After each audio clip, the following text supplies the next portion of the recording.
Shifting focus now to Iran, where the IRGC has publicly displayed domestically produced missiles and drones for the first time since the war with Israel in the month of June. The exhibition basically includes ballistic missiles, one with a range of 1,700 kilometers, also the Khorramshahr, reaching up to 2,000 kilometers. Also on display was the Fattah hypersonic series, known for speed and also for maneuverability. That's not all. Also on display were state-of-the-art air defense radars and drones capable of surveillance and targeted strikes. The exhibition was open for visitors who described the display as a show of national strength. The fact that Iran is mentioned when missile power is discussed around the world is a sign of our science and technology. It was a great feeling. After seeing the missiles and drones, I really got hopeful that we have a powerful Iran. I didn't know Iran had progressed to such a level. With the missiles I saw here, I don't think Israel could even fight against Iran. The exhibition comes amid the lingering tensions between Iran and Israel following that 12-day war that they fought in June. Iran fired missiles that killed 28 people, and its missile capability remains a major concern for the West. The conflict, remember, started out with Israeli strikes on Iranian targets, to which Iran retaliated promptly, a conflict that escalated rapidly before a U.S. brokered ceasefire announced by Donald Trump took effect. Still, Iran continues to restrict access to nuclear sites attacked during the conflict, keeping the region on edge. And early this week, we told you right here on GRAVITAS that Iran has quietly entered a new phase of missile production. According to experts, missile factories across the country are now running around the clock, 24 hours a day, to produce enough firepower to overwhelm the Israeli air defenses in the event of another war. Reports say that if conflict erupts again, Tehran plans to launch 2,000 at once. The scale of preparation underway right now is such that it includes long-range, precision-guided weapons capable of not only reaching Israel, but also other U.S. bases in the region and beyond. And this is why regional observers believe a new confrontation is not just possible. It could be inevitable. Iran is stepping up its missile capabilities as diplomacy is virtually at dead end. Iran's uranium enrichment has remained a point of contention with the U.S., with Tehran calling Washington's demand unacceptable and impossible for talks. Iran has been rather firm. It wants no direct talks, no capitulation. Instead, Tehran has laid down its own ground rules for the talks, and that includes no more sanctions, no further military attacks, and compensation for war damages. The U.S. is unwilling to accept any of that, so the stalemate continues. The BJP-led NDA alliance has swept the Bihar elections. The Grand Alliance and Congress in particular have suffered a crushing defeat in Bihar. For Rahul Gandhi, this election is a serious setback, raises questions about his leadership and exposes deep weaknesses within the Congress and its ability to win elections. Successive defeats in elections have put a huge question mark on the grand old party's electoral future.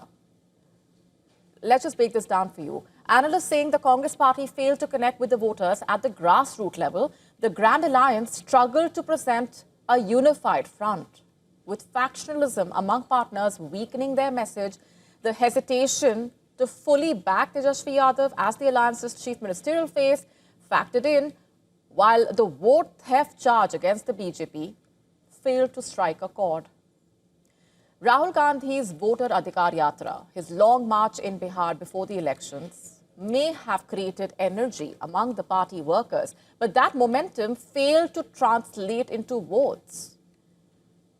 On the other hand, the NDA delivered a sweeping mandate. The BJP is set to emerge as the single largest party, while the RJD will lose its status as the largest party in the state. The NDA's success cannot be attributed to a single factor. It's the result of strong social coalitions, sharp strategy, decisive leadership coming together at the right moment. The JDU's performance continues to assert one thing, that Nitish Kumar continues to dominate the political landscape in Bihar. His personal credibility and reliable vote bank, proving that he has not been subsumed by the BJP, making him a key pillar of the NDA's success. What also played out well for the JDU Supremo is the unprecedented surge in women voters. Nitish's long-term women-centric policies and rupees 10,000 direct assistance also paid off and perhaps led to the collapse of dynastic politics and new age challengers. Another key NDA ally, Chirag Paswan's party, made a strong show. It is currently leading in 6 seats and it has already won 13 seats. Now, this is a major turnaround from its performance in the 2020 Assembly election, when it won only 1 seat. Back then, it did not fight the election with the NDA. And with the final numbers yet to be disclosed by India's poll body, celebrations erupted early at the BJP headquarters in New Delhi. The excitement among the cadres went electric when Prime Minister Modi made a high-energy entry. Narendra Modi! Narendra Modi! Narendra Modi! Narendra Modi! दोनों हाथ उठा के नरेंद्र मोदी! नरेंद्र मोदी! नरेंद्र मोदी! नरेंद्र मोदी!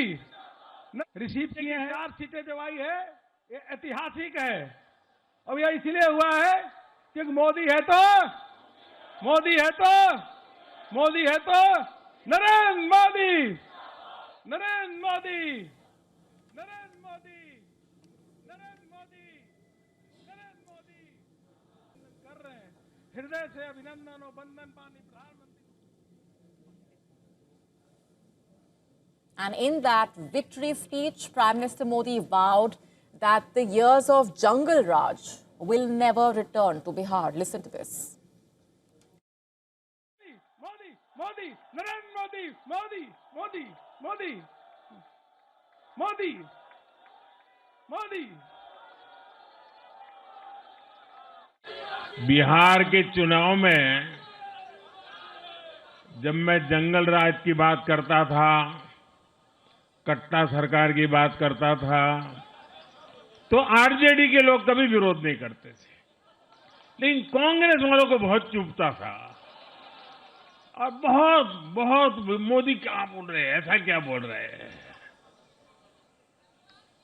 लेकिन आज मैं फिर कहना चाहता हूं, मैं कहूंगा अब वापस नहीं आएगी कट्टा सरकार, अब वापस नहीं आएगी, अब वापस नहीं आएगी, अब वापस नहीं आएगी। साथियों, बिहार के लोगों ने विकसित बिहार के लिए मतदान किया है। And the Prime Minister also said that the Ganga flows from Bihar to Bengal. Bihar has paved the way for the BJP's victory in Bengal, will remove Jungle Raj from West Bengal as well.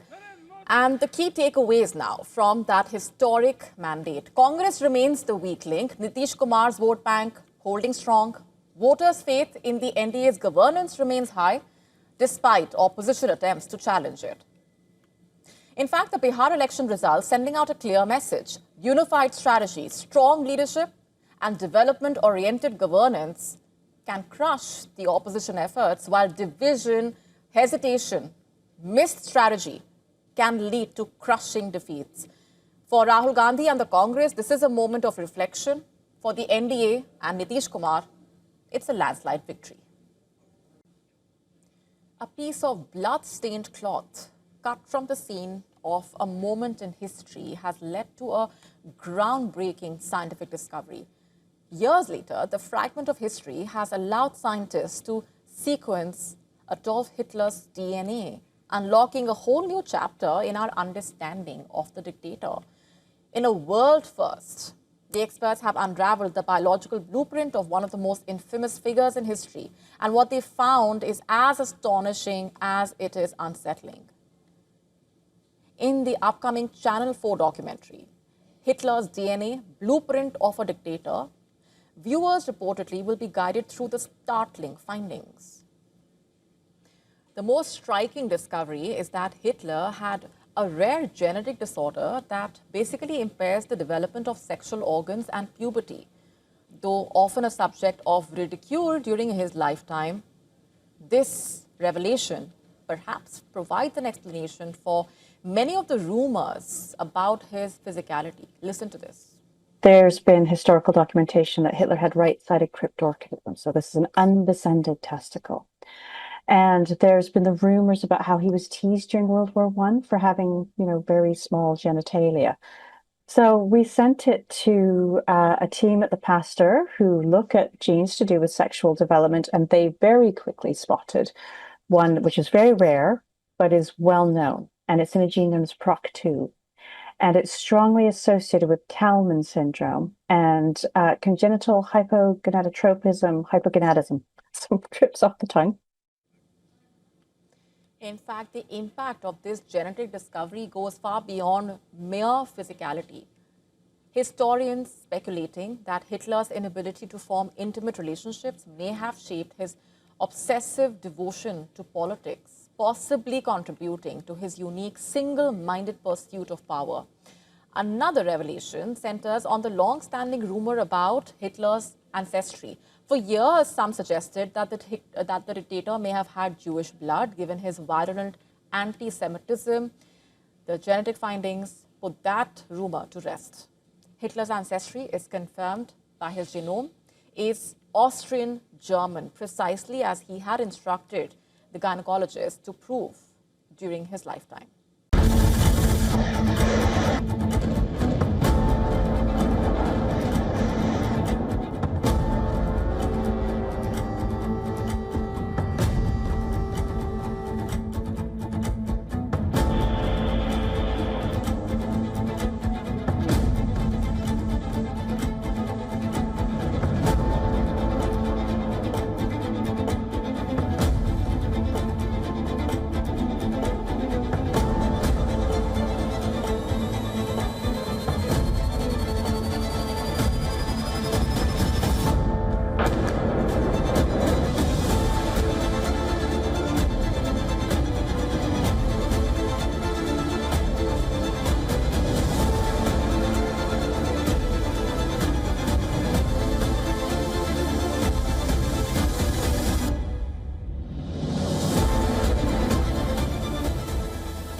Our top story tonight is about the Ukraine war. Russia unleashed one of its heaviest drone attacks on the Ukrainian capital in recent weeks. Ukrainian officials saying Russia's drone barrage involved dozens of Shahid-type attack drones launched late at night and staggered through the early hours of the morning to overwhelm the country's air defenses. Explosions were heard across multiple districts. Fires broke out in residential areas. Cars and shops were damaged. Emergency workers spent the early morning hours putting out fires and rescuing those trapped under the debris. Kiev officials saying the attack was aimed at undermining civilian morale as winter approaches, a familiar pattern in Russia's seasonal pressure strategy in a way.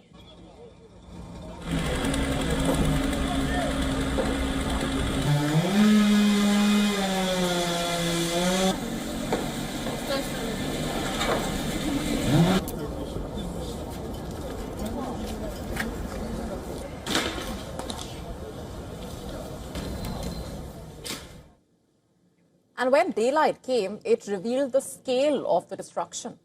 Charred buildings, shattered windows, damaged infrastructure. Firefighters combed through the scorched courtyards and broken stairwells. Hospitals reported dozens of injuries from shrapnel to glass, from falling debris. And while Kiev was still picking up the pieces at home, Ukraine also launched a major strike of its own. The Ukrainian president, in fact, said that his troops launched new strikes deep inside Russian territory using Ukraine's indigenous long-range, Long Neptune cruise missiles. He released a monochrome video showing a missile firing into the night sky. The Long Neptune was first tested by Ukraine in combat back in March and has a range of up to 1,000 kilometers. Zelensky says the missile program is becoming more accurate and more effective with each operation. Zelensky did not specify which targets were hit overnight, but earlier Russia said that Ukraine targeted one of its most strategic assets, the oil terminal located on the Black Sea. In fact, Russian officials saying their air defenses intercepted a barrage of Ukrainian drones, including maritime drones, just kilometers from the port. Now, here's why this port matters. It's a critical hub for Russia's oil exports. Any disruption there hits revenue, shipping, military logistics. But then this attack did not deliver the impact that Kiev hoped for, in a way. Moscow claims no damage to oil infrastructure, no fires, no interruption in tanker movement. For Ukraine, this was meant to be a pressure point, a strike at Russia's war economy, in a way, a signal to Moscow and the world that it can still reach deep inside Russian territory. And to be fair, Ukraine has kept that pressure alive. But then the scale and the reach of its operations are still limited, and this latest attempt falling short only shows what has been obvious through 4 years of the war. The asymmetry of this conflict, in a way. Russia is pounding Kiev far harder than Ukraine can hit back, it seems. And that imbalance, if it can be called that, in terms of firepower, resources, momentum, is exactly why Russia believes that time is on its side. Why it believes each passing week makes its position stronger at any future negotiating table. And Russia's foreign minister, by the way, has reiterated something Moscow has been saying for a long time now, that Russia remains open to dialogue.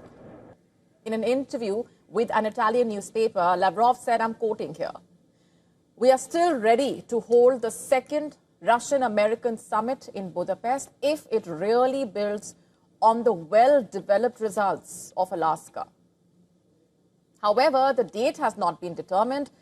Russian-American contacts are continuing, quote unquote. That's the statement. But this is not new. Russia has consistently said it wants peace, that is, if it comes from mutual understanding, which essentially means that its conditions need to be met first. And Russia's terms for peace are unchanged: territorial control, security red lines, and acceptance of the new realities on the ground. The more Russia advances, the better positioned it will be whenever negotiations finally start, which is why Moscow has escalated pressure, not reduced it. And here's where things stand right now. Ukraine's front lines collapsing.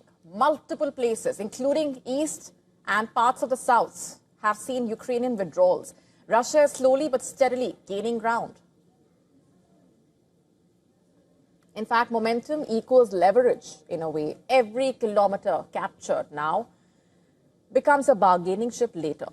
Moscow wants to enter talks with maximum territory under its control. So it's war until peace, to put it simply. Russia's war will continue until a political settlement is reached. And that settlement will be shaped by realities on the ground, not just declarations. And the way things stand right now, there is no incentive to slow down, really.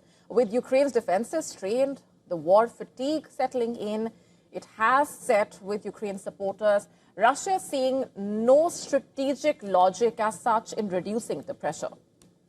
Therefore, in Russia's view, it seems pushing hard now accelerates the moment when Ukraine will have no choice but to come to the table. And Ukraine knows all this, and that's why the Ukrainian president welcomed the G7's call for immediate ceasefire. After dismissing such a possibility for years, Zelensky seems to now have conceded defeat in a way and is okay to use the current contact line as a starting point for negotiations. But until the talking table appears, the war will carry on. And speaking of humanoid robots, while Japan and China are pushing forward with physical AI, like we just told you, Russia faced a rather humbling moment in the global robot race. At a Moscow event, the country's first humanoid robot made its public debut and immediately face planted. Footage online showing the robot stepping onto the stage, raising its arm as if to greet the crowd before losing balance and crashing face first. Assistants then rushed to lift it with a curtain to conceal the scene. The developer said the machine is still in its learning phase, with the CEO telling Russian state media, quoting, "I hope this mistake will turn into an experience," quote unquote. The robot was designed to walk, handle objects, and interact with people, potentially useful in factories, warehouses, hospitals, entertainment.